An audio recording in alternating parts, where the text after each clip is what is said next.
तो जैसे आप देख सकते हो आज फ्राइडे क्लास, तो आज हम क्या पढ़ेंगे, फंडामेंटल क्लास पढ़ेंगे। तो पिछली फ्राइडे जो हमारी क्लास होती है फंडामेंटल की, उसमें मैंने आपको बताया था जनरेशन ऑफ कंप्यूटर, कंप्यूटर के कितने जनरेशन होते हैं, है ना। 5 जनरेशन ऑफ कंप्यूटर जो मैंने आपको पिछली क्लास में पिछली फ्राइडे बताया था आपको।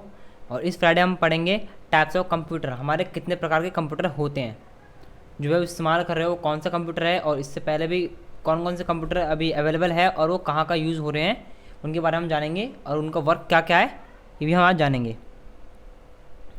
तो जैसे हमारा टॉपिक स्टार्ट होता है टाइप ऑफ कंप्यूटर्स, है ना।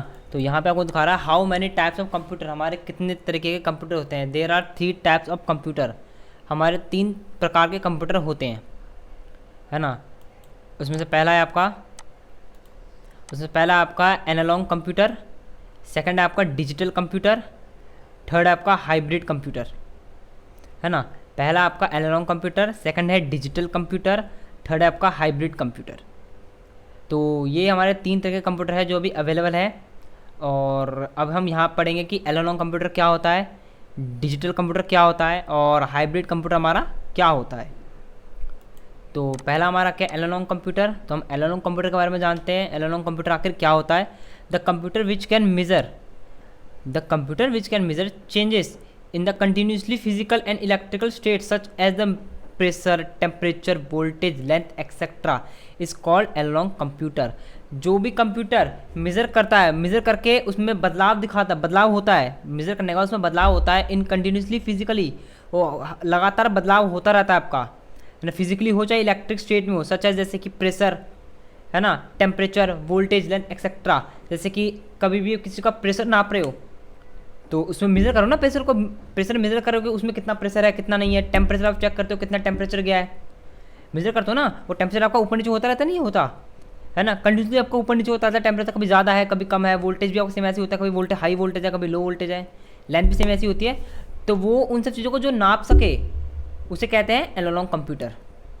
Analogue computers are used for scientific and engineering purpose. जो एनालॉग कंप्यूटर होता है उसका इस्तेमाल कहाँ किया जाता है, साइंटिफिक एरिया में किया जाता है, और इंजीनियरिंग पर्पस के लिए उसका काम उसको इस्तेमाल में लिया जाता है ना। अ कार और bike speed meter example of analog device. जो आपके कार और बाइक में जो स्पीडोमीटर होता है, इससे आप स्पीड चेक करते हो कि आपकी कार कितनी स्पीड चल रही है, बाइक कितनी स्पीड चल रही है, 20 की स्पीड है, 10 की स्पीड है, 50 की स्पीड है। वो जो आपको शो होता है ना, वो जो आपको शो होता है स्पीड मीटर, वो भी एक एनालॉग डिवाइस है आपका, जो आपको प्रेशर इलेक्ट्रिकल चीज़ों के अकॉर्डिंग मेजर करके दिखाया कि आप क्या कर रहे हो और उसका कितना चल रहा है अभी। तो वो होता है आपका एनालॉग डिवाइस, और उसे कहते हैं एनालॉग कंप्यूटर। मैं आपको दिखाता हूँ फोटो क्या है इसकी, एनालॉग डिवाइस किसकी। ये आपके एनालॉग डिवाइसेस की इमेजेस है। जैसे ये आपका स्पीडोमीटर है ना। बाइक और कार का जो स्पीड मीटर होता है ये रहा, है ना। आपका जो क्लॉक है वो भी आपका एनालॉग कंप्यूटर है ना। ये आपका वोल्टेज चेक करने वाली मशीन, ये भी आपका एनालॉग डिवाइस है। ये सारे आपका एनालॉग डिवाइस है। इसके द्वारा किसका भी प्रेशर, टेम्परेचर, वोल्टेज मापा जाए, वो होता है आपका एनालॉग डिवाइस। वो एक कंप्यूटर के रूप के अकॉर्डिंग काम करता है आपका, है ना। अब सेकंड क्या हमारे यहाँ पे, डिजिटल कंप्यूटर। सेकंड है हमारा डिजिटल कंप्यूटर। डिजिटल कंप्यूटर क्या होता है, तो इधर देखिए, digital computer, the computer represent data by on और ऑफ। मतलब जिस कंप्यूटर के अंदर कोई भी डाटा आपको रिजल्ट दिखाया जाए ऑन और ऑफ में, status is called digital computer. वो क्या आपका डिजिटल कंप्यूटर है ना। Electrical circuit character are stored in the binary rotation. जो इलेक्ट्रिक सर्किट होता है, जिस मशीन जो आपका डिजिटल कंप्यूटर में इलेक्ट्रिक सर्किट होता है, वो कैरेक्टर स्टोर करता है बाइनरी रोटेशन के according, which is consist of 0 and 1। जो मैंने आपको पिछली क्लास में बताया था कि जो भी आपका कंप्यूटर है वो बाइनरी लैंग्वेज समझता है, यानी बाइनरी लैंग्वेज समझता है। बाइनरी लैंग्वेज क्या होती है आपकी, 0 और 1। वही आपको बता रहे हैं डिजिटल कंप्यूटर क्या आपका इलेक्ट्रिक सर्किट है ना। जो character are store in binary rotation, वो बाइनरी रोटेशन के अकॉर्डिंग कैरेक्टर को सर्च करता है, which is the content of 0 and 1। जिसका कैरेक्टर क्या आपका 0 और 1 है, उसको अकॉर्डिंग आपका काम करता है ना। डिजिटल कंप्यूटर का एग्जांपल मैं आपको नॉर्मली बताऊं तो कैलकुलेटर एग्जांपल आप दे सकते हो। कैलकुलेटर को, कैलकुलेटर भी आपका एक डिजिटल डिवाइस है, आपका डिजिटल कंप्यूटर का डिवाइस है, क्योंकि इसमें जो भी आप काम करते हो न्यूमेरिकल करते हो। क्योंकि जो हमारे डिजिटल कंप्यूटर में जो भी काम होता है वो होता है न्यूमेरिकल। ऐसे दिखा रहा था, first digital computer was design for numerical classification in the late 1940 यानी जो आपका फर्स्ट डिजिटल कंप्यूटर बना था वो कब बना था, न्यूमेरिकल कैप्सिकन के अकॉर्डिंग बना था, वो लेट 1940 में बना था, है ना। तो ये आपका डिजिटल कंप्यूटर, तो आपको मैं डिजिटल कंप्यूटर के बारे में यहाँ दिखाता हूँ वो क्या है। इधर देखिए, ये आपके डिजिटल कंप्यूटर के एग्जांपल्स और pictures. Smartphone, tablet, calculator are some example of digital computer devices. ये सारे आपके डिजिटल कंप्यूटर है जो आपको न्यूमेरिकल आपको आंसर शो करते हैं।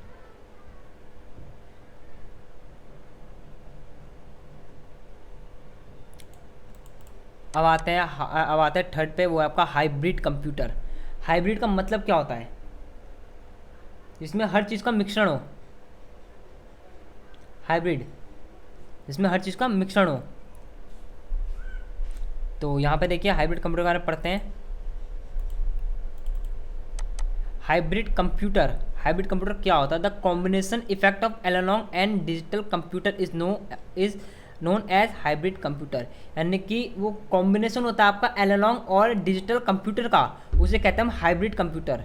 जिस कंप्यूटर के अंदर एनालॉग और डिजिटल दोनों का काम हो सकता है उसे कहते हैं हम हाइब्रिड कंप्यूटर। दिस सिस्टम कॉम्बाइंस, है ना, जिस system combines the measuring capability, जिस डिवाइस के अंदर, है ना, कैपेबिलिटी हो, कंबाइन क्या होगा, कैपेबिलिटी हो मेजर करने की किसी भी चीज़ को, और द एनालॉग कंप्यूटर की and logical and central capability for the digital computer, जिसमें डिजिटल कंप्यूटर की सेंट्रल कैपेबिलिटी हो कि किसी डाटा को बाइनरी कोड के अकॉर्डिंग वो काम करे और लॉजिकल डिसीजन दे, वो है आपका hybrid computer. Hybrid computer is classified into 6 generation, है ना। तो हाइब्रिड कंप्यूटर है वो 6 कैटेगरीज में डिवाइड किए गए हैं, यानी कि 6 कैटेगरी में आपका डिवाइड है हाइब्रिड कंप्यूटर, है ना। अब तक जो भी आप कंप्यूटर इस्तेमाल कर रहे हो वो आप कर रहे हो हाइब्रिड कंप्यूटर, है ना। बहुत से स्टूडेंट मुझे कंप्यूटर से क्लास ज्वाइन करते हैं, बहुत से फ़ोन से करते हो, तो जो फ़ोन से करते हैं वो है डिजिटल कंप्यूटर है, और जो कंप्यूटर या लैपटॉप से देखते हैं वो आपका हाइब्रिड कंप्यूटर, है ना। तो hybrid computer is classified into 6 categories, 6 category में आपका हाइब्रिड कंप्यूटर डिवाइडेड है। और 6 कैटेगरी कौन कौन सी मैं आपको दिखाता हूँ यहाँ पे। हाइब्रिड कंप्यूटर कैटेगरीज, पहला है आपका सुपर कंप्यूटर, सेकंड है आपका मेन फ्रेम, थर्ड है आपका माइक्रो कंप्यूटर, फोर्थ है आपका मिनी कंप्यूटर, फिफ्थ है आपका पीसी यानी पर्सनल कंप्यूटर, सिक्स्थ है आपका लैपटॉप। तो ये 6 कैटेगरी में आपके हाइब्रिड कंप्यूटर को डिवाइडेड किया गया है। तो हम इनके बारे में पढ़ते हैं अभी। तो इधर देखिए, फर्स्ट है आपका सुपर कंप्यूटर। हम अभी किसके बारे में पढ़ेंगे, हम पढ़ेंगे अभी सुपर कंप्यूटर के बारे में पढ़ेंगे। सुपर कंप्यूटर क्या होता है, उसमें क्या काम किए जाते हैं और वो कहाँ कहाँ यूज़ होता है। सुपर कंप्यूटर क्या होता है, this are the most powerful computer system available today. मतलब इस समय, इस सदी का सबसे पावरफुल कंप्यूटर आपका सुपर कंप्यूटर है ना। ये बहुत ज़्यादा पावरफुल है। पावरफुल कहने का मतलब है इसका प्रोसेसर इतना हाई है, यानी कि आसानी से 500 से ऊपर तक कंप्यूटर को आसानी से प्रोसेस कर सकता है, ये उससे ज़्यादा कर सकता है सुपर कंप्यूटर आपका। Super computer system are very expensive. जो सुपर कंप्यूटर का सिस्टम होता है वो बहुत ही ज़्यादा महंगा होता है। कॉस्ट इन अ मिलियन, यानी कि 10 लाख से भी ऊपर का इसका प्राइस होता है। It is used in scientific areas such as weather forecasting, nuclear weapon development, government agency etcetera. जो सुपर कंप्यूटर है वो कहाँ का इस्तेमाल किया जाता है, साइंटिफिक एरियाज में इस्तेमाल किया जाता है। Such as a weather forecasting, यानी वेदर्स के बारे में जानकारी लेने के लिए सुपर कंप्यूटर का यूज़ किया जाता है। न्यूक्लियर वेपन को डेवलप करने के लिए सुपर कंप्यूटर का इस्तेमाल किया जाता है, और साथ में गवर्नमेंट एजेंसी इसका इस्तेमाल करती है सुपर कंप्यूटर का। Where the need for large data based on complex calculation capability required, यानी कि जो इसमें डाटा होता है वो हाईली बेस्ड रिक्वायरली होता है, डाटा जो स्टोर कर सकते हो।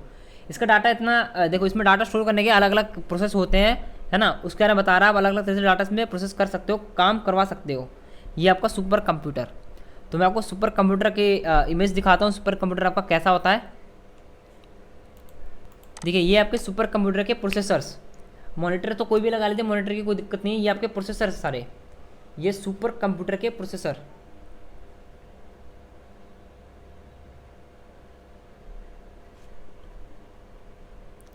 तो अब हमारा सेकंड क्या था, हमारा main frame computer. Main frame computer क्या होते हैं,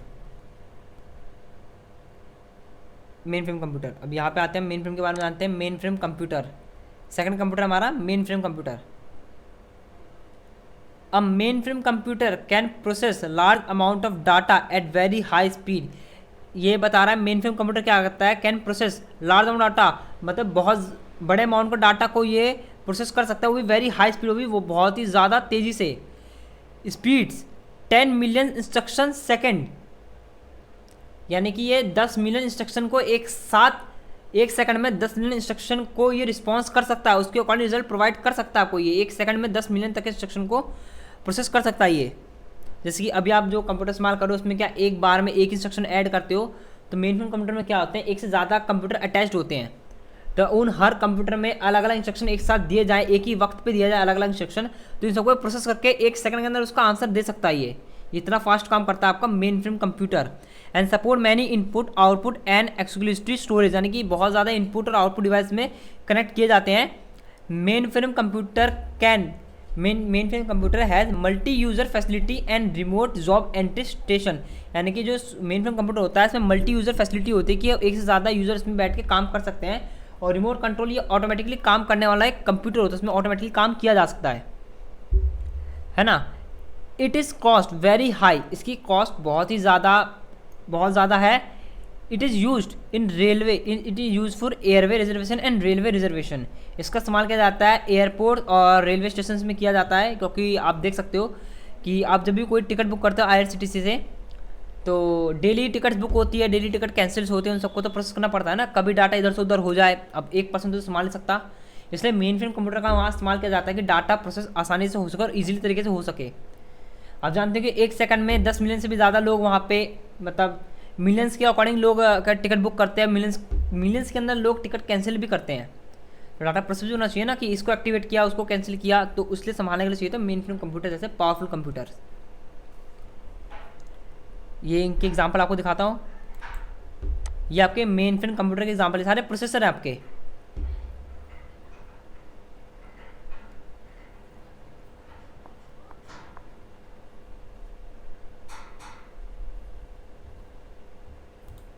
अब सुपर कंप्यूटर हमने पढ़ लिया, सुपर कंप्यूटर के बारे में। मेन फ्रेम कंप्यूटर क्या होता है ये पढ़ लिया हमने। अब हम पढ़ते हैं माइक्रो कंप्यूटर क्या होता है। माइक्रो कंप्यूटर क्या होता है आपका, तो यहाँ देखिए थर्ड नंबर है micro computer. Micro computer system are the smallest cheapest and commonly used computer system, यानी कि सबसे छोटा होता है और सबसे सस्ता कॉमनली मतलब हर तरीके में यूज़ करने वाला सिस्टम होता है ये। It is based on micro processor, इसमें जो होता है वो एक माइक्रो प्रोसेसर के अकॉर्डिंग बेस्ड होता है, which is a single IC. इसमें एक सिंगल आईसी होती है that contain an ALU as well as control capability from memory and input output access, यानी कि जो आपका आईसी होता है, जिसका आईसी होता है माइक्रो कंप्यूटर का, वो बेस्ड होता है ALU को डिपेंड करता है ये। तो ALU के अकॉर्डिंग सारा काम करने के बाद जो भी होता है कंट्रोल करता है, इसकी कंट्रोल करने की कैपेबिलिटी होती है कि मेमोरी को कंट्रोल करके कि इनपुट और आउटपुट को एक्सेस कर सकता है ये होता है आपका माइक्रो कंप्यूटर। इसके एग्जांपल मैं आपको यहाँ दिखाता हूँ, है ना। ये जो एग्जांपल देख रहे हो ये आपके माइक्रो कंप्यूटर के एग्जांपल्स, ये है आपके माइक्रो कंप्यूटर। काफ़ी हद आपके हमारे जनरेशन कंप्यूटर से मिलते जुलते हैं, लेकिन क्या होता है इनमें कीबोर्ड ऑलरेडी अटैच्ड होता है। अभी कंप्यूटर क्या है, आपको कीबोर्ड माउस ये सारे आपको अलग से अटैच करने पड़ते हैं, लेकिन इसमें ऑलरेडी ये अटैच्ड होते हैं इसके अंदर में, है ना। ये आपका माइक्रो कंप्यूटर। अब हमें क्या पढ़ना है यहाँ पे, अब आते हैं मिनी कंप्यूटर के पास। मिनी कंप्यूटर क्या होता है। मिनी कंप्यूटर पे आने से पहले एक बार मैं सबको अनम्यूट करके पूछ लेता हूँ, आप सबको समझ में आया कि नहीं आया।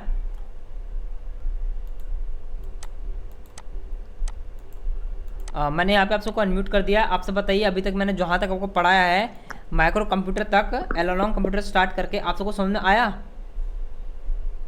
जी सर आया। अच्छा,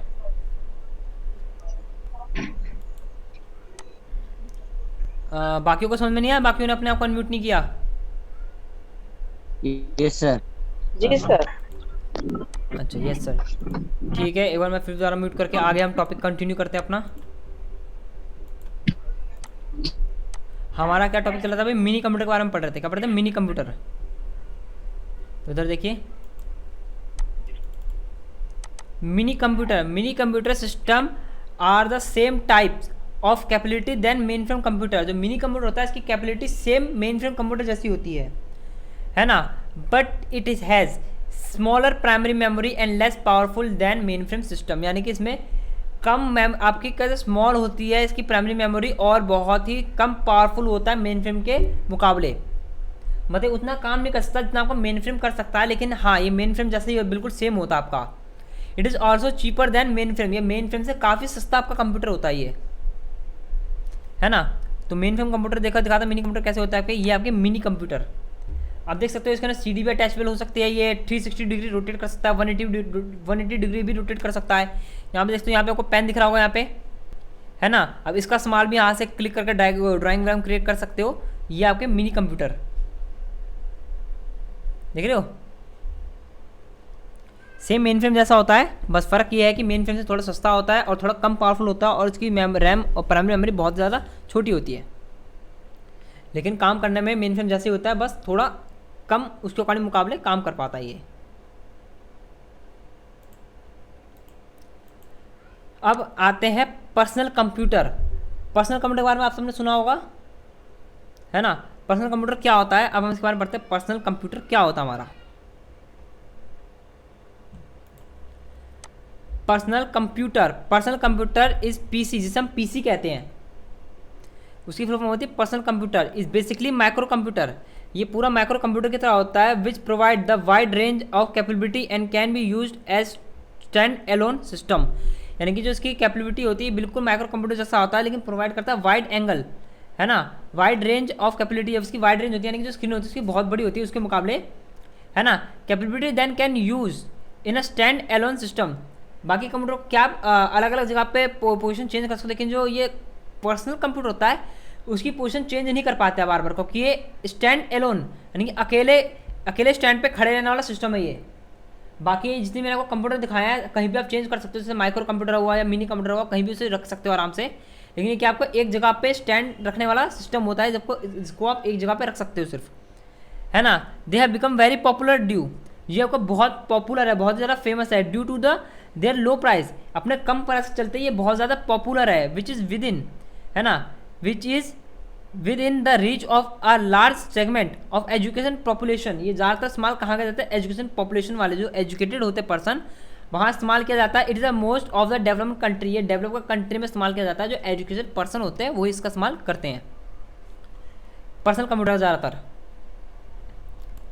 अब देख सकते हो ये आपके पर्सनल कंप्यूटर जो आप घर बैठे यूज़ करते हो, जो घर पे यूज़ करते हो, जो भी कंप्यूटर घर पे यूज़ करता है वो आपका है PC, यानी पर्सनल कंप्यूटर आप घर पे यूज़ करते हो।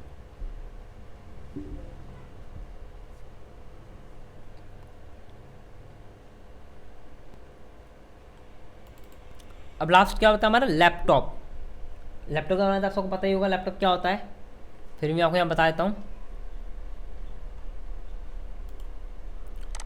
लैपटॉप कंप्यूटर क्या होते हैं। Laptop computer is very small computer system, ये बहुत ही छोटा कंप्यूटर सिस्टम होता है आपका। It is very easy to carry it in hand from one place to another, यानी कि आप आसानी से अपने हाथ में उठा के इस लैपटॉप कंप्यूटर को एक जगह से दूसरी जगह ले जा सकते हो बड़े आसानी से। It is output device based on LCD, जो इसका आउटपुट डिवाइस होता है ये बेस्ड होता है LCD के अकॉर्डिंग होता है ये।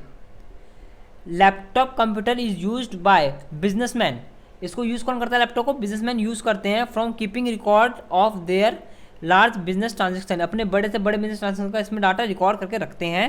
It's help them for easy reference, कि उसे आसानी तरीके से उसे दिखा सके। यूज आपका लैपटॉप कंप्यूटर का काम। ये है आपके लैपटॉप कंप्यूटर की इमेजेस,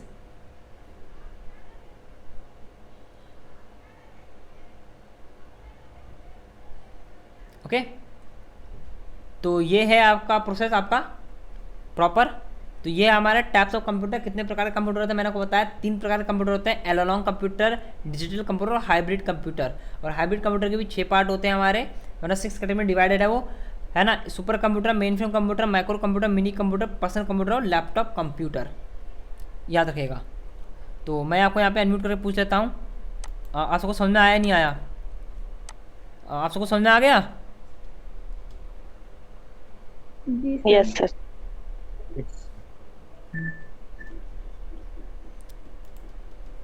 यस सर, ओके। तो मैंने पिछली क्लास में बताया था जनरेशन ऑफ कंप्यूटर, कितने जनरेशन हमारे कंप्यूटर है, हम कौन सा जनरेशन इस्तेमाल कर रहे हैं। आज हमने सीखा है टाइप्स ऑफ कंप्यूटर, कितने प्रकार के कंप्यूटर होते हैं हमारे।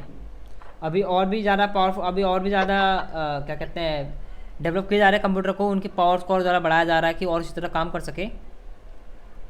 क्या आप बता सकते हो जो भी हम अभी काम करते हैं कंप्यूटर में, जो भी हम कंप्यूटर के द्वारा काम करते हैं, है ना, तो बताइए हम कंप्यूटर के बारे में कितना परसेंट जानकारी रखते हैं हम?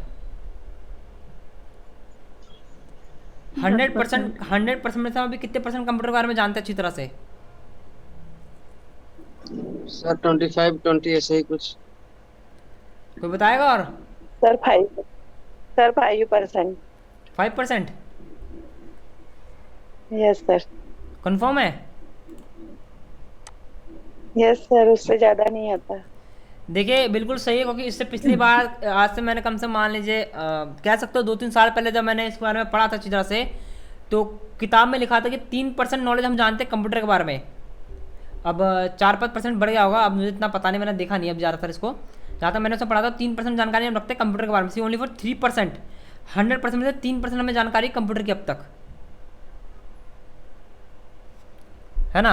अब आगे मैंने देखा नहीं इस पर, अगर बढ़ भी गया होगा, क्योंकि अभी रिसर्च करते रहते हैं, उस पर काम करते रहते हैं, और भी जानकारी में मिलती रहती है कंप्यूटर के बारे में, है ना, इसीलिए। तो फंडामेंटल क्लास हमारी यहीं पे एंड होती है, क्योंकि मैंने बताया था डेली फ्राइडे हमारी होती है फंडामेंटल क्लास। 30 मिनट्स होंगी फंडामेंटल, 30 मिनट्स होंगी आपकी रिवीजन क्लास।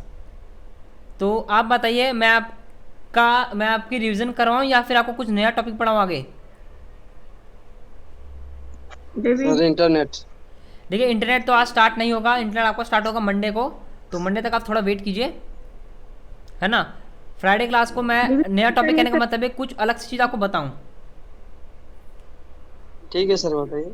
नहीं मैं पूछ रहा हूँ क्या सर करूँ? हमारा वो इंटरनेट नहीं चल रहा है, उसमें वो बोल रहा है हाँ कि तो अपलोड कीजिए, तो अपलोड कैसे अपलोड करेंगे? नहीं करना आपको, इंटरनेट एक्सप्लोरर है उसे अपडेट कीजिए आप। सर तो उसकी प्रोसेस आप थोड़ी सी मैं भेज आप हाँ दीजिएगा मैं ना। देखिए इस पे हमने जो वीडियो बनाई नहीं है, मैं वीडियो भेज दूंगा कि कैसे इंटरनेट एक्सप्लोरर को अपडेट किया जाता है ना। उसके अलावा आपको बता दूंगा EMI। परचेस करना होगा सर इसको? हाँ परचेज नहीं करना पड़ता परचेस करना होगा? परचेज नहीं करना पड़ता, ये अपडेट करना पड़ता है आपको, है ना। परचेज सर करने वाली प्रोसेस चीज़ नहीं बना के होती। भेज दीजिए। हाँ मैं इसकी वीडियो आपको भेज दूंगा कि कैसे करते हैं। जैसे सिद्धार्थ जी ने बोला यहाँ पे सर EMI के बारे में बताइए, EMI। तो बिल्कुल मैं EMI के बारे में बताऊंगा अभी आपको, और मैं आपको EMI के बारे में ही बताने वाला था आज आपको, कि मैं पूछ लेता हूँ कि आप क्या करना चाहते हो, आगे सीखोगे या फिर मैं रिवाइज कराऊँ। तो मैं आपको EMI के बारे में बताता हूँ, EMI कैलकुलेशन कैसे करते हैं। तो इधर देखिए, जैसे मैंने ऑलरेडी डाटा बना रखा है। हाँ बोलिए। सर वो मेन स्क्रीन शॉट के ऊपर एक गूगल का स्क्रीन जो है इंटरफेस रुक गया है, वो आगे नहीं बढ़ रहा। कहाँ रुक गया आपका? हाँ गूगल का इंटरफेस रुक गया है, तो आपको स्क्रीनशॉट भेजे हैं, आप उसको थोड़ा सा बता दीजिएगा वो कैसे हटेगा। ठीक है मैं एक बार देख लेता हूँ। आप ऐसा कीजिएगा, एक बार आप कंप्यूटर को ऑन ऑफ करके देखिए।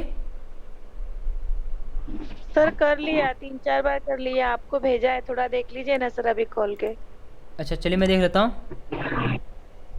ग्रुप में भेजे है सर, वो चल नहीं रहा, कृपया करके देख लीजिए। बिल्कुल मैं देख लेता हूँ, एक मिनट होल्ड कीजिए।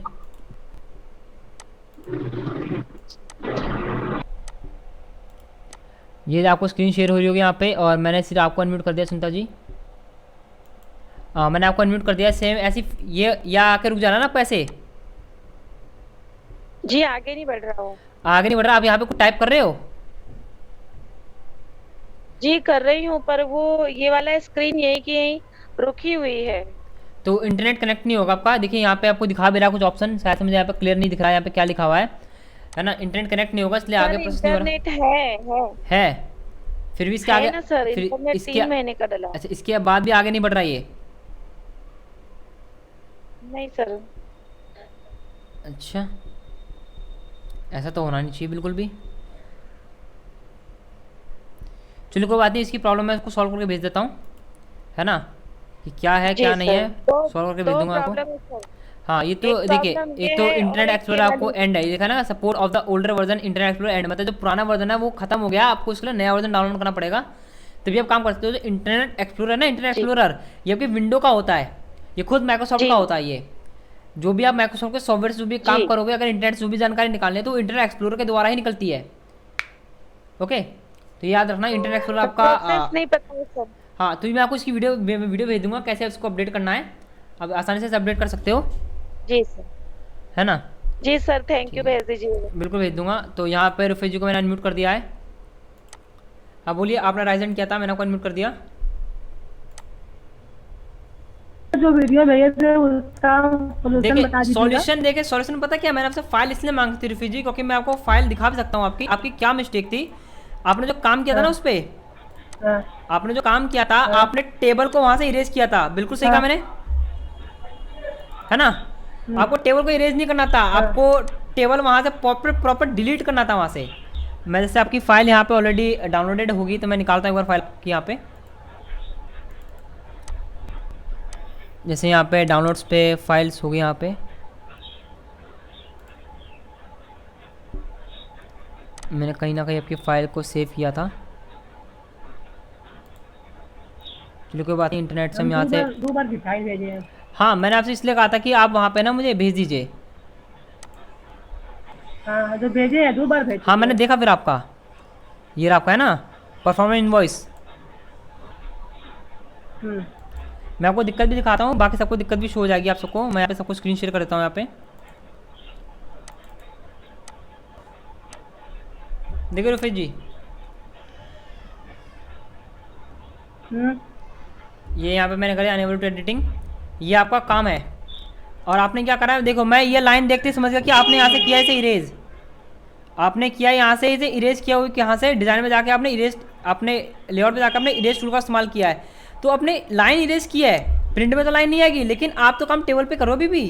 अगर यहाँ से एंटर करोगे तो ये लाइन है आपकी, ये पूरी एक रो है। अगर एंटर करोगे तो रो तो आपका बढ़ेगा ही बढ़ेगा, रो आपका बढ़ेगा ही बढ़ेगा। तो इसके लिए करना क्या था, तो लेकिन दूसरे पे मैं बता रहा हूँ आपको करना क्या था। आप इसको कीजिए डिलीट, ऐसे नॉर्मली मैं बता रहा हूँ आपको, ठीक है। डिलीट करके आपको प्रॉपर्ली यहाँ से ना पूरे टेक्स्ट को डिलीट करना था आपको। यहाँ पे जो आ रहा है ये पूरा काम आ रहा है, इसे यहाँ से करते हैं यहाँ पे डिलीट। जितना आपको डिलीट करना था उतना सेलेक्ट करके डिलीट करते हैं तो प्रॉपर डिलीट होता आपका, ठीक है। तो इतना करते, जितना सेलेक्ट करके डिलीट करते हैं उतना आपको डिलीट हो जाता, तो आपको अच्छा लगता काम करने में। जैसे अगर मैं देखिए, मैं इतना सेलेक्ट करके डिलीट करता हूँ, इतना मैं कह रहा डिलीट कॉलम, है ना। डिलीट, अगर मैं डिलीट सेल करो, कॉलम मत करना, इतना सेल डिलीट करो, ओके।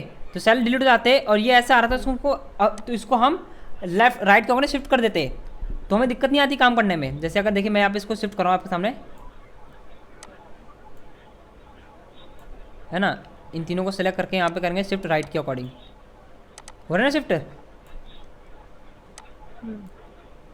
तो अगर आप ऐसे काम करते हैं तो फिर तो आपको बिल्कुल भी दिक्कत नहीं आती। आप देख सकते हो आपने क्या करा वहाँ पे, आपने उसको इरेज किया जबकि इरेज नहीं करना था आपको। देखिए यहाँ पे है कि नहीं, यहाँ पे डबल क्लिक करके देखो, डबल क्लिक नहीं हो रहा। क्यों नहीं हो रहा, क्योंकि यहाँ पे हम काम नहीं कर सकते। तो आपको यहाँ पे लेना था शेप, आपको यहाँ पे शेप का इस्तेमाल करना था यहाँ पे, ठीक है। आप चाहते हो डिज़ाइन में अगर आपको यहाँ पे टेक्स्ट बॉक्स का ऑप्शन आ रहा है तो टेक्स्ट बॉक्स का इस्तेमाल कर लीजिए यहाँ पे। अगर टेक्स्ट बॉक्स नहीं आ रहा, इंसर्ट पे जाके आप इस्तेमाल कीजिए टेक्स्ट बॉक्स। मैं दिखा देता हूँ कैसे करना है। यहाँ पे सिंपल टेक्स्ट बॉक्स लीजिएगा, सिंपल टेक्स्ट बॉक्स ले लिया आपने यहाँ पे, ये आपको यहाँ पे आ रहा है।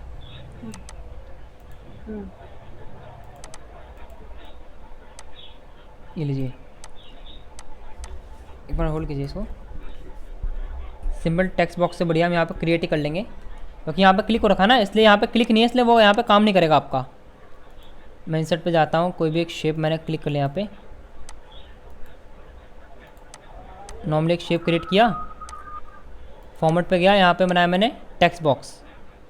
मैंने इसे करा डिलीट और यहाँ मैंने बनाया, रुक जाइए मैं, टेक्स्ट बॉक्स आप पहले बना लीजिए, उसके बाद शेप को डिलीट कीजिएगा।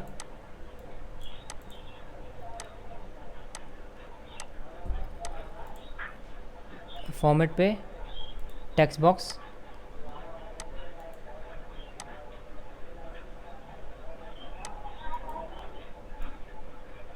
ये बन गया आपका टेक्स्ट बॉक्स। इसे कर दिया मैंने यहाँ से डिलीट और ये आ गया आपका टेक्स्ट बॉक्स।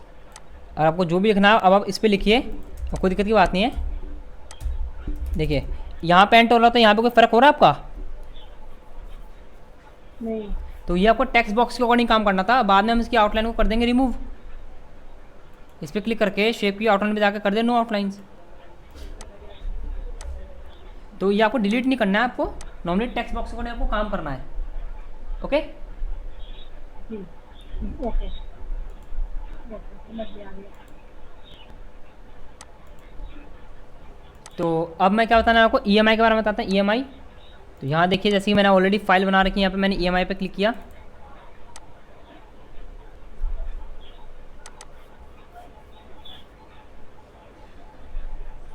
मैं यहाँ पे ऑलरेडी मैं आप सबको म्यूट करता हूँ यहाँ पे।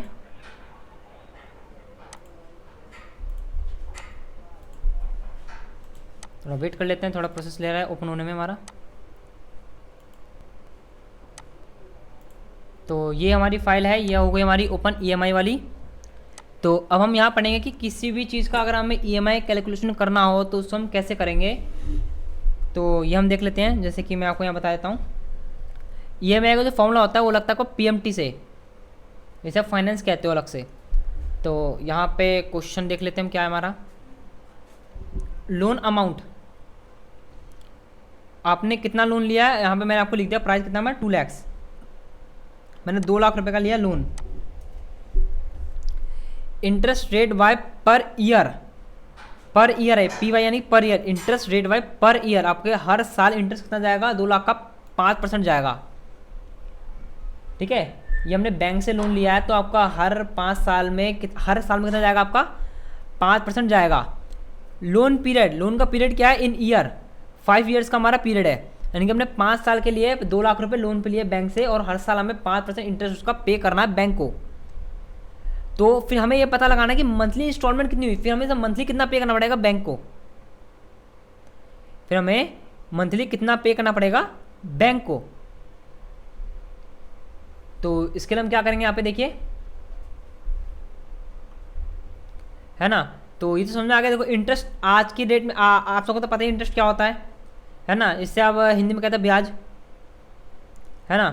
तो इधर देखिए, जैसे हमने करा क्या, मैंने इसको करा डिलीट आपके सामने। आज हम वही निकालेंगे कि हमने 2 लाख रुपए लोन पे लिए हैं, है ना। 5% इंटरेस्ट के हिसाब से वो भी साल के, और 5 साल के लिए हमने लिया है, तो मंथली कितना हमें पे करना पड़ेगा बैंक को। तो याद रखना, जो पीएमटी और जो एफबी जो आपको दिख रहा है, ये जो फॉर्मूला है, ये काम करते हैं आपके मंथ के अकॉर्डिंग। ये काम करते हैं कि मंथली अकॉर्डिंग काम करते हैं। तो याद रखिएगा, मंथ के अकॉर्डिंग है तो हमें हर चीज़ को मंथ के अकॉर्डिंग कन्वर्ट करना पड़ेगा। Equal to PMT. पीएमटी क्या मांग रहा है आपसे, रेट। तो इसमें रेट क्या हमारा, इंटरेस्ट रेट है हमारा रेट। तो मैंने इस रेट को लिया यहाँ पे, इंटरेस्ट रेट को जैसे मैंने यहाँ पे लिया, ठीक है। ये आपका साल भर का है, हमें साल भर में 5% इंटरेस्ट देना है। तो महीने का कितना परसेंट हुआ रेट, महीने का कितना परसेंट रेट हुआ, तो मैंने क्या करा, इसे डिवाइड कर दिया, इसे डिवाइड कर दिया 12 से।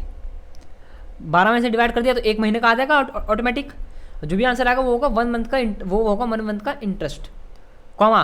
ये मांग रहा है आपसे एन पर। एन पर का मतलब होता है कितने पीरियड के लिए लिया आपने, है ना। जो आपने अमाउंट लिया है बैंक से, वो अपने कितने पीरियड के लिया है, कितने मंथ के लिए लिया है। तो यहाँ लिखा आपको 5 ईयर्स के लिए मैंने लिया है, 5 साल के लिए। तो यहाँ पे मैंने आपको बताया जो पीएमटी काम करता है आपका मंथ वाइज करता है, मंथ वाइज। तो 5 साल को हमें मंथ में कन्वर्ट करना पड़ेगा।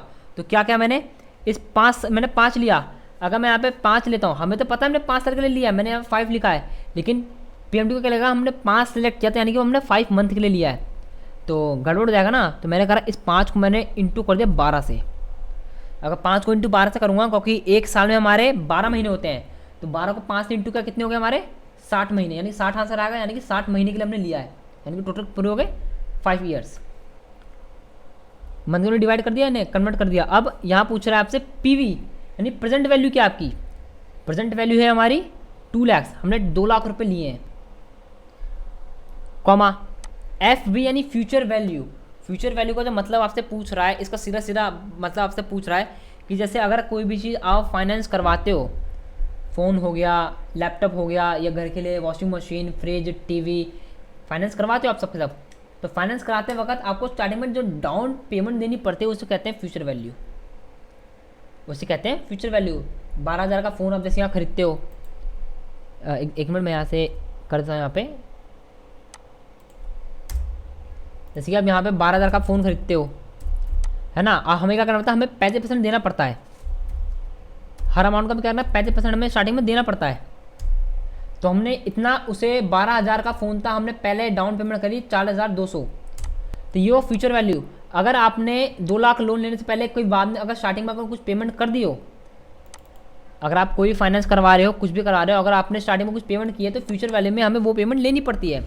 तो आप देख सकते हो यहाँ पे कहीं भी हमें कोई भी पेमेंट ली नहीं है, तो यहाँ रखेंगे 0 और लिखाएंगे यहाँ पे एंड ऑफ पीरियड रखेंगे 0, यानी कि वो होगा हमारा स्टार्टिंग से, यानी कि वो हमारा 31 तारीख को हमारा स्टार्ट था, 31 तारीख को हमारा खत्म हो जाएगा। यानी 31 to 31 का हमने रखा है पे, मंथ के एंड का हमने रखा है। 30 तारीख को एंड में, चाहे फर्स्ट 1 तारीख को, वो हमारा एंड टू एंड चलेगा हमारा। एंटर। तो इतना हमारा महीने का इंस्टॉलमेंट जाएगा बैंक को, कि हम महीने में इतना पे कर रहे हैं बैंक को। तो देखिए पीएमटी जैसे हमने फॉर्मूला लगाया, तो आपके सामने यहाँ पे जो आंसर आ रहा है वो आ रहा है रेड में और आ रहा है माइनस में। तो याद रखना, पीएमटी का जब भी फॉर्मूला अप्लाई करते हो वो हमेशा रेड में आता है और माइनस में आता है। तो करना क्या है, आपको फॉर्मूला को डबल क्लिक करना है, पीएमटी के पास आना है, इजकल टू के बाद पीएमटी से पहले लगाना माइनस और कीजिए एंटर। ओके, तो ये हो गया आपका पीएमटी का फॉर्मूला क्लियर। तो मंथली हमें इतना पे करेंगे तभी हमारे 2 लाख रुपए हो पाएंगे। और इंटरेस्ट 5% जा रहा था हमारा, हमें पता है अगर इंटरेस्ट 5% जा रहा है तो यानी कि 2 लाख से ऊपर का अमाउंट हमारा होना पक्का है, होना पक्का है ना। कर रहे हैं तो 2 लाख से ऊपर का अमाउंट होना पक्का है हमारा। तो 3,774.25 पैसे हम मंथली बैंक को पे कर रहे हैं 2 लाख में से। तो यहाँ मैंने आपको किया अनम्यूट। एक बार आपसे पूछ लेता हूँ, आपको समझ में आया पीएमटी कैसे निकालते, ईएमआई कैसे निकाला जाता है?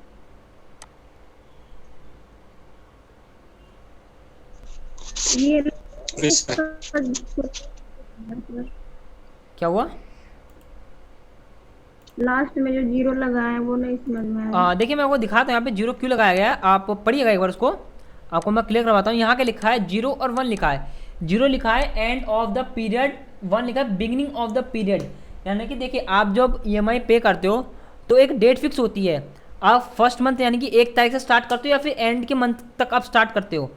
यानी कि आपने मान लीजिए आपने आज खरीदा है, आज तारीख मान लीजिए, आज तारीख हमारी कुछ भी हो, महीने के बीच में हमने खरीदा हो, महीने के बीच में हमने खरीदा हो, जैसे 8 तारीख 9 तारीख 10 तारीख हमने कोई भी फाइनेंस करवाई हो, तो वो आपसे पूछता कि आप एंड टू एंड रखोगे या फिर एंड ऑफ द पीरियड रखोगे, बिगिनिंग ऑफ द पीरियड रखोगे। यानी कि महीने के एंड तक आप पैसा देना चाहोगे या फिर महीने के स्टार्टिंग पे पेमेंट करना चाहोगे, 1 तारीख से 1 तारीख तक, या फिर 1 तारीख से लेके इस महीने की एंड तक आप पेमेंट करना चाहते हो। तो वो आपसे यहाँ पूछता है, फाइनेंस करवाओगे तो आपसे ये सब पूछेगा उससे। तो ये हमें दे रखा है एंड ऑफ द पीरियड, जैसे आपका महीना खत्म हुआ, 1 तारीख को महीना स्टार्ट होता है, महीना एंड होता है 31 का मान लीजिए, तो 31 to 31 पे करना चाहते हो, 1 तारीख से 31 का, 1 तारीख से लेके 31 तारीख के बीच में कभी भी पेमेंट करना चाहते हो, या फिर 1 तारीख से 1 तारीख रखना चाहते हो। तो मैंने लिया एंड ऑफ द पीरियड, यानी कि मैं 1 से लेके 31 के बीच में कभी भी पेमेंट कर सकता हूँ, लेकिन हमें पेमेंट करना पड़ेगा 31 को ही, मतलब एंड ऑफ द मंथ। तो यहाँ का मैंने इसलिए 0 एंड ऑफ द मंथ। अगर 1 लिखूंगा तो क्या आएगा आपका, बिगिनिंग ऑफ द पीरियड। तो अमाउंट में थोड़ा फेरबदल होगा, आप दिखाता हूँ यहाँ पे। 0 किया, कितना आ रहा है 30 है ना, 3,774 आना है, 3,774। तो 1 करके अमाउंट का हल्का फुल्का फ़र्क आता है आपका, देखिए फ़र्क आ गया यहाँ पे ऑटोमेटिक। तो वो 1 दिन का रेट बढ़ गया आपका, बस सॉरी 1 दिन का रेट आपका कट गया, जो 74 था आपका वो 1 दिन का रेट आपका कट गया, कटा नहीं कटा? जी सर। तो ये होता फ़र्क आपका।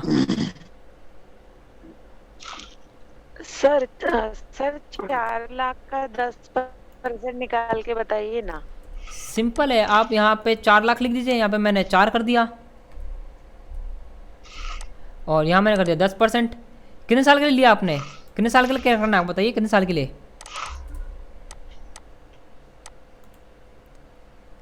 सर 4 साल के लिए। 4 साल के लिए। तो मैं यहाँ पे 0 कर देता हूँ, इतना होगा आपका। देखिए महीना कम होगा रेट बढ़ जाएगा, सॉरी अगर साल जितना ज़्यादा होगा रेट उतना आपका महीने का कम होता चला जाएगा, साल जितना ही कम होगा रेट उतना ही ज़्यादा बढ़ जाएगा। दिखा, अगर 8 महीने का 1 साल का, अब देखिए रेट आपको 35,000 पहुँच गया महीने का। तो साल पे डिपेंड करता है, जितने साल के लोगे उस हिसाब से आपका रेट घटता चला जाएगा, क्योंकि साल का डिवाइड होता है ना फिर आपके, इसीलिए। जी सर। जितना कम साल हो गए उतना ज़्यादा रेट बढ़ेगा, जितना ज़्यादा साल हो गए उतना आपका कम रेट पड़ेगा। जैसे मैंने 10 साल का ले लिया तो आपको 5,200 इतने रुपये पड़ेंगे आपको मंथली, 4 लाख के, जी सर।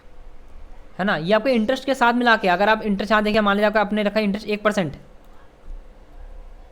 तो आपका रेट देखिए कितना कम हो गया, 5,000 से 2,000 कम हो गए। परसेंट तो क्या हो गया सर? 1% तो बैंक देती ही नहीं, बैंक नहीं देती। 1% थोड़ी ना मिलता है सर। नहीं, एक बात बता रहा हूँ मैं आपको, एक समझा रहा हूँ आपकी बात। बैंक नहीं देती मैं मानता हूँ, लेकिन बाकी अगर किसी और पर्सन से मांगते हो अपने जान पहचान से, वो 1-2% तो दे ही देते हैं ज़्यादातर। लास्ट 3% होता है उनका, जी सर। 3% से ज़्यादा नहीं करती, मतलब कम होता नहीं, लास्ट 3% तक तो दे देते थे ज़्यादातर, है ना। तो इस तरह से आप निकाल सकते हो EMI कैलकुलेशन करने के लिए। तो ये होते हैं कि EMI। अब आते हैं, यहाँ पे आता है FB यानी फ्यूचर वैल्यू। फ्यूचर वैल्यू का मतलब क्या हुआ, जैसे कि अगर आप घर पे जैसे ज़्यादातर जानता हूँ आप डिपॉजिट पैसे करते हो, पैसे जमा करते हो, वो होता है कि फ्यूचर वैल्यू के अकॉर्डिंग। जैसे कि आपको दिखाता हूँ, यहाँ लिखा हुआ है डिपॉजिट एवरी मंथ। अगर आप हर महीने 1,000 रुपये जमा करते हो बैंक में, अगर आप हर महीने 1,000 रुपये जमा करते हो बैंक में, इंटरेस्ट रेट वाइज है ना, पर ईयर हर साल का कोई इंटरेस्ट मिलता है बैंक की तरफ से 8%। जितना भी आप पैसा जमा करोगे, डिपॉजिट करोगे बैंक में, साल भर का आपको 8% मिलेगा। जितना भी आपने पैसे जमा किया उसको 8% आपको मिलेगा हर साल। और आपका डिपॉजिट पीरियड है 10 साल का। तो फ्यूचर में इसकी वैल्यू कितनी हुई, तो एक बार मैं म्यूट करता हूँ सबको यहाँ पे। तो उसकी वैल्यू कितनी हुई वो हम निकालेंगे। देखिए एक बात बताता हूँ, जो आपने PMT का फॉर्मूला अप्लाई किया, सेम फ्यूचर वैल्यू का फॉर्मूला है, बस फ़र्क है रिजल्ट का, आंसर उसका अलग आएगा। जो सेम चीज़ आपने PMT में दी है, सेम आप FB में दीजिए, आपको आंसर सिर्फ रिजल्ट के आंसर सिर्फ फॉर्मूले के अकॉर्डिंग आएगा। आपका स्टेप सेम वही है। इधर देखिए इक्वल टू फ्यूचर वैल्यू, क्या मांग रहा है आपसे, रेट। रेट क्या हमारा, इंटरेस्ट रेट हमारा, ये इस साल भर का है, हमें महीने का अकॉर्डिंग कन्वर्ट करना पड़ेगा। तो हमने कहा डिवाइडेड बाय 12, तो ये महीने का कन्वर्ट हो गया, हमारा आ गया 1 महीने का। ओके, तो अब पूछ रहा है आपसे नेट पर ईयर, है ना, पर डिपॉजिट आपने कितने पीरियड के लिए लिया है। मैंने लिया पे 10 साल के लिए लिया है। तो यहाँ पे अगर 10 लूँगा तो ये मंथ मानेगा इसे, क्योंकि मंथ के अकॉर्डिंग काम होता है हमारा। तो मैंने क्या करा, मैंने इसे करा इंटू करा 12 से, तो 120 आ गया यहाँ पे। तो 120 मंथ यानी 120 महीने के लिए हमने लिया इसे, कॉमा PMT। जब पूछ रहा है PMT यानी कि जो हम निकाल रहे हैं उसका वैल्यू कितनी है हमारी, डिपॉजिट वैल्यू हमारी 1,000 रुपीज़, कॉमा वही फ्यूचर वैल्यू कितनी है। अगर आपने पहले भी, अगर आपने ऑलरेडी एक्सेस कर रखा, पहले से कितना कर रखा उस हिसाब से करना चाहते हो तो वो दे दीजिए, है ना। अगर नहीं किया तो क्या 0 और end of the period 0, bracket close, enter. तो ये बता रहा है आपको 10 साल में आपको इतना अमाउंट पड़ जाएगा इसका, है ना। क्योंकि अगर मैं वैसे नॉर्मली कैलकुलेट करूँ तो 10 साल का होता है 1,20,000 रुपये। अगर 12,000 रुपये हर महीने डिपॉजिट होता है 1,20,000 रुपये, और 8% आपका इंटरेस्ट भी तो मिल रहा है बाद में, 8% आपको बाद में इंटरेस्ट भी तो मिल रहा है कंपनी के अकॉर्डिंग, बैंक के अकॉर्डिंग। तो इस हिसाब से मिल रहा है आपको 1,82,946 रुपये .4 रेड में आ रहा है। मैंने बताया था आपको, डबल क्लिक करके फ्यूचर वैल्यू को आगे लगा दीजिए, माइनस का फॉर्म माइनस लगा दीजिए, आपका हो जाएगा नॉर्मल। ओके, तो इस तरह से आप फ्यूचर वैल्यू और किसी भी चीज़ की EMI निकालनी हो तो आप इस तरह से EMI निकाल सकते हो। हाँ, तो मैंने आपको अनम्यूट कर दिया, आप बताइए समझ में आया आपको ये।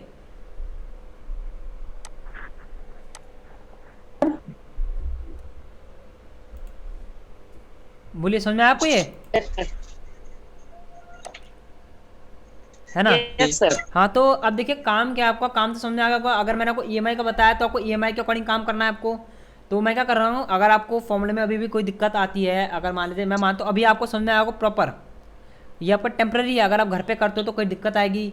मान लीजिए वीडियो को थोड़ी टाइम पे ना मिले तो मैं ये फाइल आपको डायरेक्टली सेंड कर देता हूँ ग्रुप में, ये फाइल आपको डायरेक्टली ग्रुप में सेंड कर दूंगा, तो आपको काम करने में आसानी होगी इसके लिए।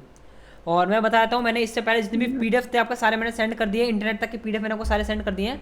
आप नेट अपना ग्रुप चेक कर लीजिएगा, है ना। 60 के 60 PDF मैंने आपको सेंड कर दिए हैं, आप देख लीजिए आपका कहाँ से काम हो रखा है, कहाँ तक आपकी PDF है, वहाँ से कर लीजिए। और शॉर्टकट कीज़ मैंने आपको पहले ही भेज दी थी, तो उसे भी घर पे रिवाइज कीजिएगा, प्रैक्टिस कीजिएगा। और जब मंडे से आपका टॉपिक क्या स्टार्ट होगा, इंटरनेट। ओके, क्या स्टार्ट होगा आपका, इंटरनेट। सर हाँ बोलिए।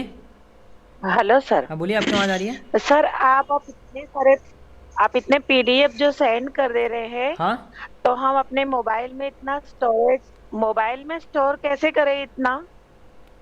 देखिए, मोबाइल में स्टोर करने के लिए मैं कह सकता हूँ, अगर आप कंप्यूटर है आपके पास, है ना कंप्यूटर, तो सिंपल है, मैं इतना कहूँगा, आप लैपटॉप है सर। लैपटॉप है ना, तो आप ऐसे कीजिए, इन सारे वीडियो को अपने लैपटॉप में स्टोर कीजिए। कैसे करेंगे मैं बताता हूँ। आप अपने फ़ोन में जो व्हाट्सअप है उसे कंप्यूटर में एक्सेस कीजिए, जी। है ना। एक्सेस करने के बाद अब जैसे ही आएगा, आप ग्रुप वाला व्हाट्सअप आएगा, ग्रुप खुलेगा, उसमें हर एक चीज़ को डाउनलोड कर लीजिएगा, तो वो सारी चीज़ आपके कंप्यूटर में डाउनलोड हो जाएगी। वो सारे वीडियो आपके हो जाएंगे कंप्यूटर में जी डाउनलोड, सर। तो फ़ोन से उसे क्लियर कर दीजिएगा। जी, पर सर वो जो प्रॉब्लम है वो देख के चेक हाँ करके थोड़ा बिल्कुल सा सॉल्व बिल्कुल कर बिल्कुल दीजिए, तभी आगे। बिल्कुल बिल्कुल बिल्कुल, मैं सॉल्व कर देता हूँ आपको, कि आगे कोई दिक्कत ना आए आपको, कि आप भी काम कर सको और आप मुझे फटाफट अपना काम प्रोजेक्ट सेंड कर सको ग्रुप में। तो मैं ये पूछना चाहूँगा जी आप सारे सर, थैंक स्टूडेंट्स, यू। हाँ मैं ये सारे स्टूडेंट्स से आप सबसे पूछना चाहूँगा कि कोई और प्रॉब्लम हो आपको बाकी किसी चीज़ में, Paint, Notepad, WordPad, M S Excel, M S PowerPoint, M S Word, कहीं पे कोई दिक्कत हो मुझसे अभी पूछ सकते हो आप, वरना अभी एक सवाल आप सबसे पूछने वाला हूँ मैं अभी।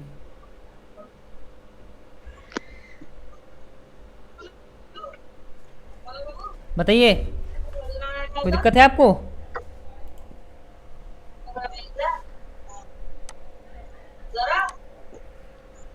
चलिए ठीक है, एक सवाल मैं आप सबसे पूछ लेता हूँ, उसका जवाब दीजिएगा। ये मैं पूछता हूँ आपसे, एक्सेल में पूछ लेता हूँ। जैसे मैंने यहाँ पे न्यू शीट लिया आपके सामने, न्यू शीट ली है, तो कल मैंने आपको वो चीज़ बताई थी। अब ये बताइए, जैसे यहाँ पे मैंने डाटा किया क्रिएट आपके सामने,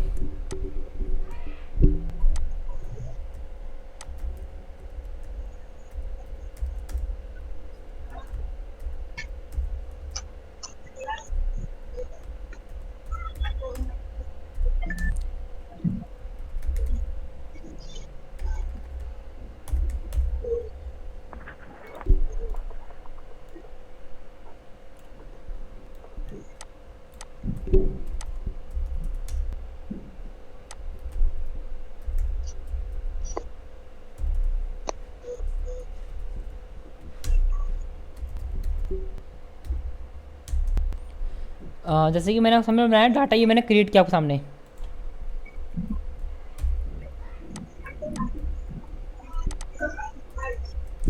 अब मुझे क्या करना है, मुझे इसका बनाना है चार्ट।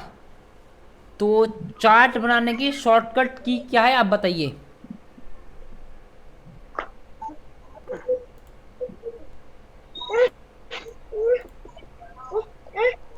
बताइए, चार्ट बनाने की शॉर्टकट की क्या है, ये आप बताइए ज़रा।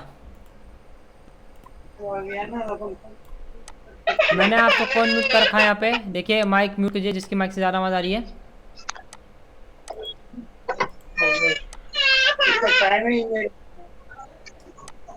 मैंने आपसे कौन म्यूट कर दिया है। आप सब ये बताइए कि मुझे इसका चार्ट क्रिएट करना है, चार्ट क्रिएट करने की शॉर्टकट की क्या है। मैंने आपसे कौन म्यूट कर दिया, बस बताइए।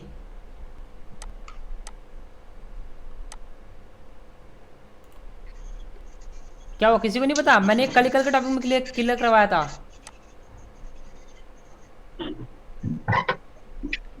मैंने ये कल करवाया था clear.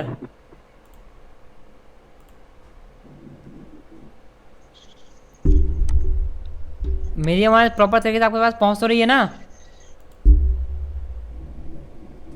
Alt F1, alt plus F1 का इस्तेमाल करते हैं तो ये हो जाता है। मैं चेक करता हूँ, अल्ट प्लस F1, तो देखिए यहाँ तो वर्क नहीं कर रहा मेरा।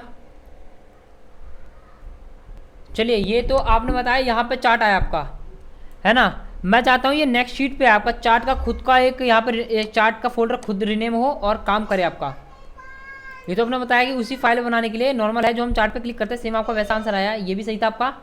लेकिन मैंने जो बताया था कल कि ये जो चार्ट का फाइल है, ये अलग फोल्डर बन के आए, ये आपका अलग फाइल बन के आए, यहाँ पे अलग से बन के आया आपका, और यहाँ नीचे लिखा हो चार्ट। तो वो कैसे करेंगे हम, बताइए। असेंबली जी ने अभी सही बताया आंसर, इस तरह से भी हम कर सकते हैं। और हमें दूसरे तरीके से करना हो तो क्या प्रेस करेंगे, प्रेस करेंगे F11। F11 जैसे प्रेस करोगे, ये आपके न्यू शीट बनेगी चार्ट के अकॉर्डिंग। देखिए चार्ट बन गया, एक न्यू शीट बनी आपकी। सिर्फ ओनली फॉर चार्ट का काम होगा, बाकी किसी का काम होगा ही नहीं इसमें आपका। ओके, तो समझ आ गया आपको ये? तो अब इधर देखिए, अब नॉर्मली चीज़ है। अब मैंने आपको और भी चीज़ बताई थी यहाँ पे।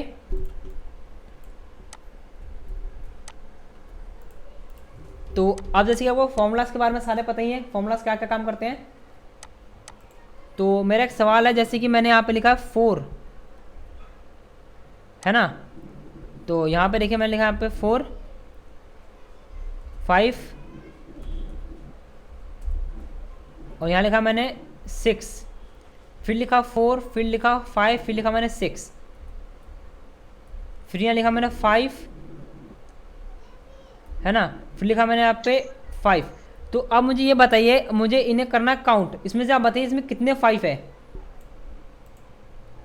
तो बताइए ऐसा कौन सा फॉर्मूला इससे आप गिन के बता सकते हो इसमें कितने 5 है हमारे। बताइए कौन सा फॉर्मूला मैं अप्लाई करूँ कि मैं गिन के बता सकूँ मेरे इसमें कितने 5 हैं।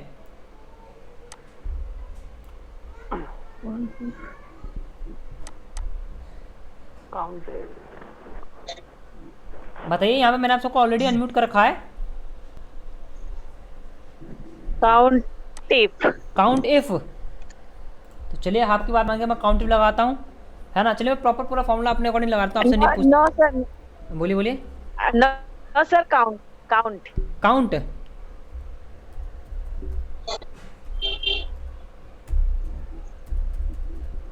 काउंट लगाया मैंने आप पे, फिर क्या करना बताइए, इन सबको काउंट करना है। सिलेक्ट कर लिया, ब्रैकेट क्लोज किया मैंने, आप रुक जाइए यहाँ पे, ब्रैकेट क्लोज, एंटर। ये यहाँ पे आ रहा है 8 आंसर, इसका मतलब ये सबको काउंट कर रहा है यहाँ पे। ये 4 और ये 4 सेल हो गए पूरे 8। Find sir.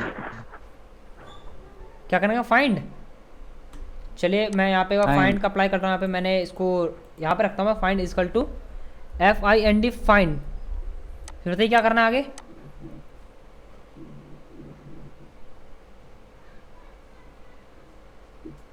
Is equal to 5, equal to 5। Equal to नहीं, only 5। बताइए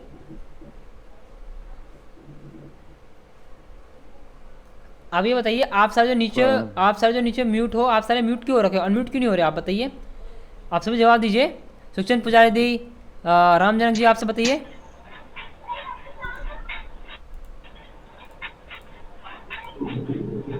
सर क्वेश्चन बोलिए फिर से। देखिए क्वेश्चन ये है, जैसे यहाँ पे मैंने लिखा है, यहाँ पे जो काउंट नंबर लिखे हैं इनमें से मुझे 5 बताइए। इनमें से आपको काउंट करना है 5 कितनी बार लिखे गए हैं।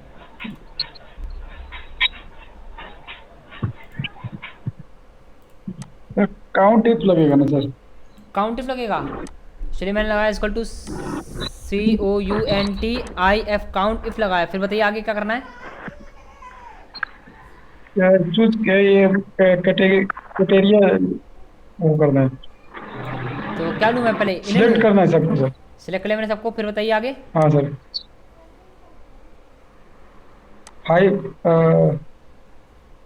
5 लिख दूँ डायरेक्टली। हाँ सर, हाँ सर। चलिए मैंने 5 लिखा, नहीं वो कॉमा देके सर। कॉमा दे दिया, फिर 5 लिख 5 दिया, सर, ब्रैकेट क्लोज, यही ना। Bracket close. तो हाँ आप सर। सब देखिए, आप सब ये बताइए कि जितना मैंने एरिया सेलेक्ट करा उसमें कितने 5 है। 4 4 5 है। सर। देखते हैं इनका आंसर सही आता नहीं आता। बिल्कुल हमारा आंसर 4 सही आया। तो समझा आपको कैसे निकालते हैं, ये बहुत ही इजी तरीका था, है ना। तो इस तरीके से निकालते हैं। लेकिन ये बताना कि किसने यहाँ पे फॉर्मूला चेंज किया। सुनीता जी ने स्टार्टिंग में फॉर्मूला चेंज कर दिया। और काउंट का काम होता है, याद रखना, सबको काउंट करना, और फाइंड का काम होता है पोजीशन को फाइंड करना, ना कि उस वर्ड को फाइंड करना। काउंट एकदम सिंपल फॉर्मूला था आपका, सिंपल फॉर्मूला, आपको वो करने में दिक्कत आई है। तो आपको घर पे ज़्यादा प्रैक्टिस करने की दरकार है, घर पे ज़्यादातर प्रैक्टिस कीजिए इन सब चीज़ों की। यस जी सर। ओके, तो आज की क्लास हम यही एंड करते हैं, फिर मंडे मिलते हैं नेक्स्ट टॉपिक पे। कल मंडे को स्टार्ट क्या होगा आपका?